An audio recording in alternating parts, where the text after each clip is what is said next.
Uloma was a very beautiful girl. She was admired by everyone she met, especially young men. She lived with her mother Uchenna, her brother Ifeanyi, and her sister Ngozi. She was more like an asset to her family. She was not only beautiful, she was also intelligent. A lot of young men showed interest in her, but she turned them down. She was a respected and responsible young lady.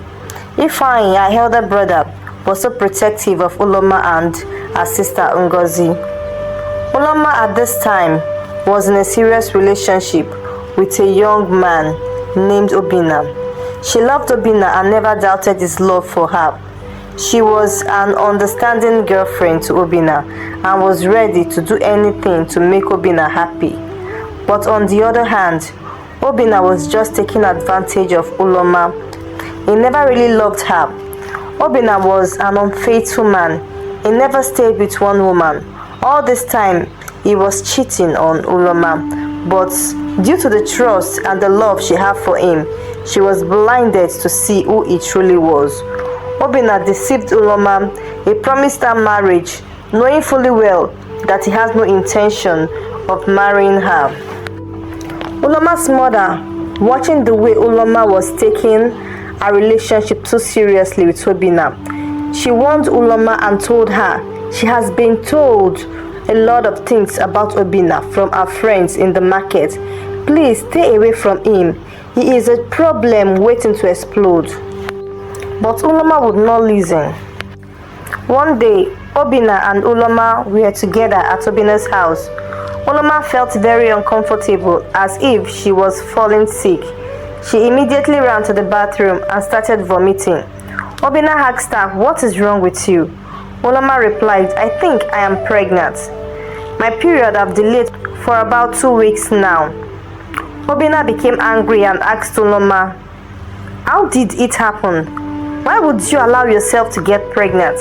Are you a small girl? Don't you even have sense? Who is even responsible? Because I know I am not responsible for that baby inside of you." Uloma was so surprised with all these questions. She asked, "Is this a joke? Stop it. What kind of prank is this?" She looked him and saw the seriousness in his face. She asked, "Are you serious? Did you really mean what you said?" She told Obinna, "I am so disappointed at you. How could you ask me such questions? You know I have not been with any other man apart from you. You are the only man I have ever known, and you know that." Obinna looked at Uloma and said, "I can't marry you. My parents don't like you because we are not from the same tribe." Uloma was shocked and speechless.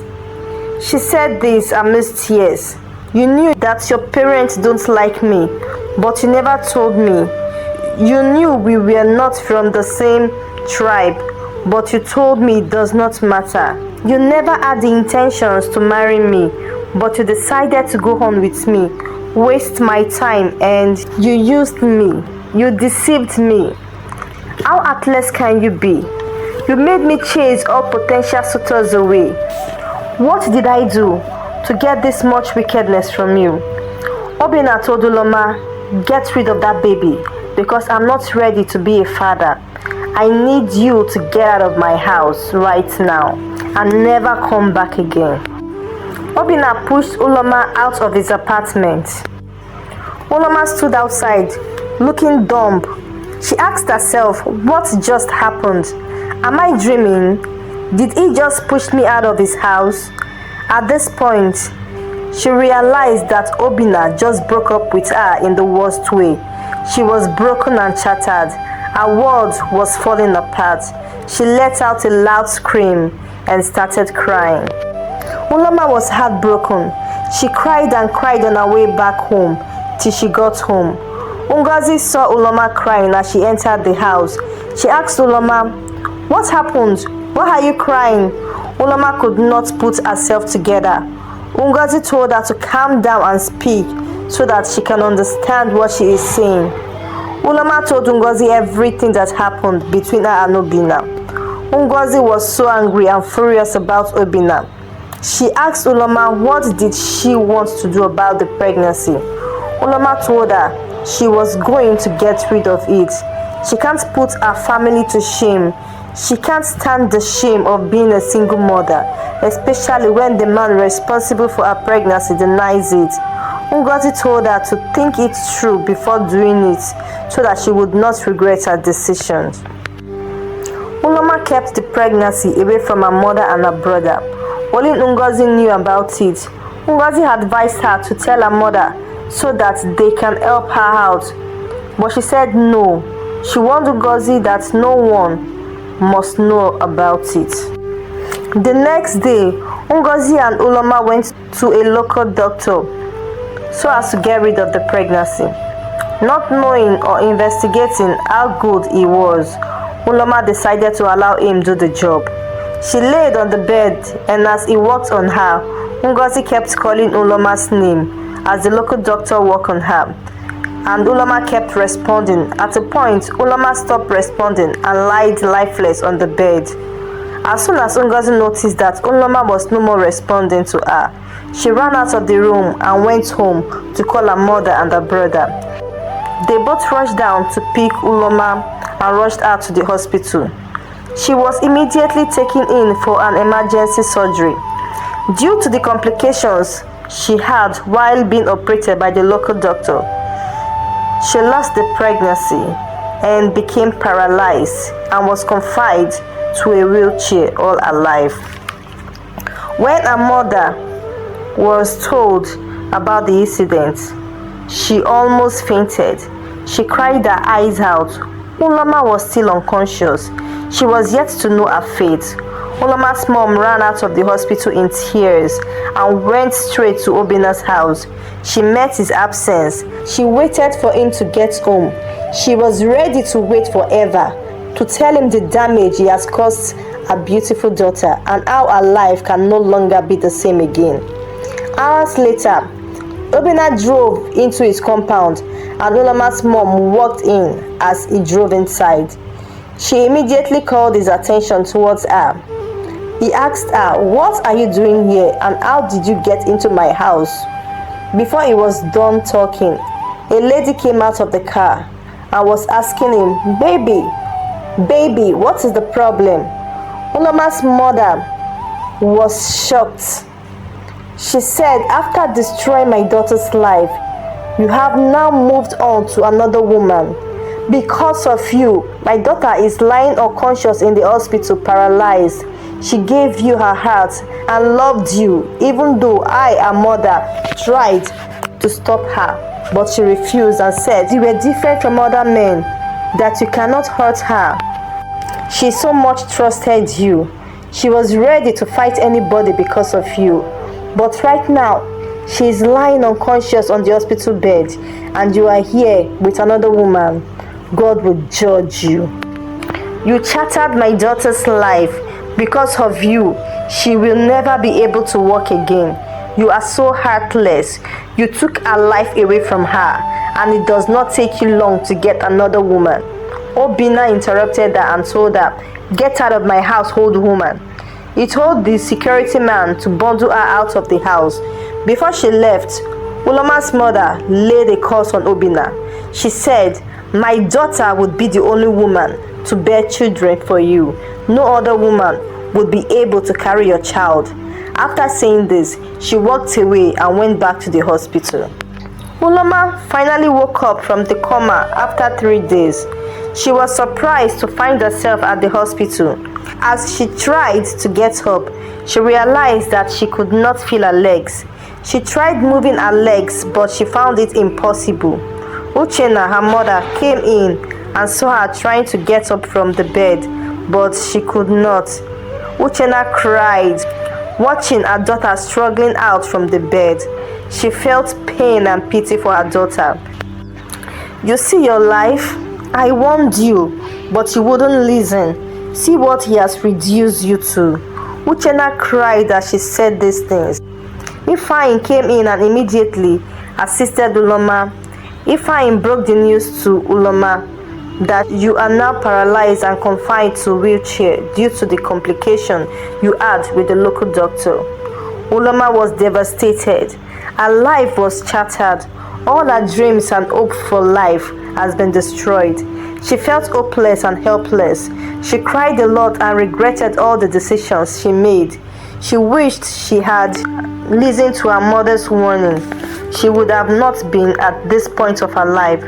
She was broken and she believed that her life can no longer remain the same again. Right now, she is a total mess. If not for her mother, her brother, and her sister, Uloma would have succeeded in ending her life after several failed attempts. Years went by. Obinna was 6 years married to Unika. They both had a son named Ikena. But one fateful day, Obinna and Unika had a quarrel, and Unika told him, Ikena is not your son.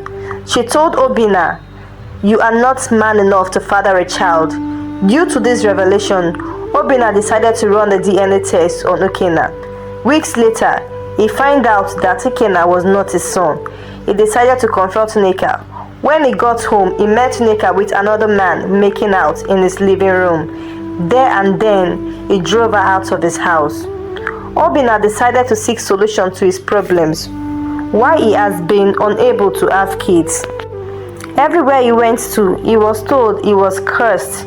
He has offended someone and the person has placed the curse on him. The only person he could think of was Uloma.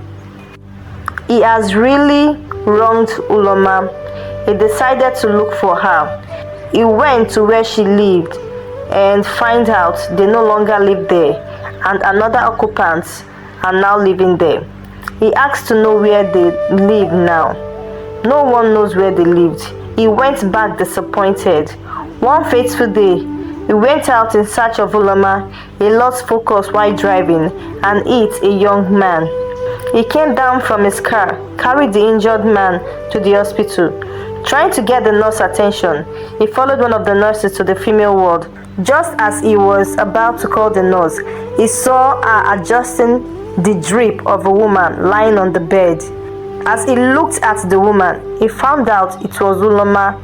He called her name, but she was sleeping, and the nurse told him not to disturb her. After the nurse was done with Uloma, Obinna asked the nurse what happened to her and why is she in this state. The nurse told him she was depressed due to what she went through years back that got her paralyzed, and she tried to take her own life, but her family stopped her. Obinna tried to talk to Uloma, but the nurse stopped him and sent him out of the female ward. Obinna went back home, called Ikechukwu, his friend, and told him, I have found Uloma. Obinna pleaded with his friend to follow him to the hospital to apologize to Uloma. Ikechukwu, who was a supportive friend, followed him. They both went to the hospital to see Uloma and apologize to her and ask for her forgiveness. Getting to the hospital, they met Ifeanyi. The moment Ifeanyi saw Obinna and Ikechukwu, he was so angry and drove them out of the hospital. He warned them never to come close to his sister. Obinna pleaded with him, telling him he was here to apologize and to make amends for all that he has done to her. Obinna and Ikechukwu left that day. They both planned to go the next day, and this time they would be very careful so that Ifeanyi would not stop them. This time they both got to the women's ward at the hospital and saw Uloma seated on the bed, lost in thought. Obinna came towards her. He knelt down before her and held her hands and asked for her forgiveness. She looked at him and tried to push him away, but he held her tight. They both cried and hugged each other. Uloma told him, I forgive you. Ifeanyi, Uloma's brother, came in and saw Uloma and Obinna hugging each other. Uloma's brother stopped them from hugging each other. He tried to chase Obinna and Ikechukwu away from Uloma, but Uloma pleaded with him on their behalf and he left them alone. Obinna and Ikechukwu went to Uloma's home and apologized to her and her family. He pleaded with them to forgive him. Obinna said he was sorry for putting her through all this and wished to make amends. Uloma and the family forgave him. Weeks later, Obinna went to seek for Uloma's hand in marriage. Obinna promised to love and cherish Uloma. He promised to treat her right. Uloma and the family were so happy. They felt at last God had smiled on us again and remembered us. The wedding was fixed, and it was a very beautiful day for Uloma and her family, even though she was confined to her wheelchair. Finally, Uloma was now married to Obinna, and they both made a great couple.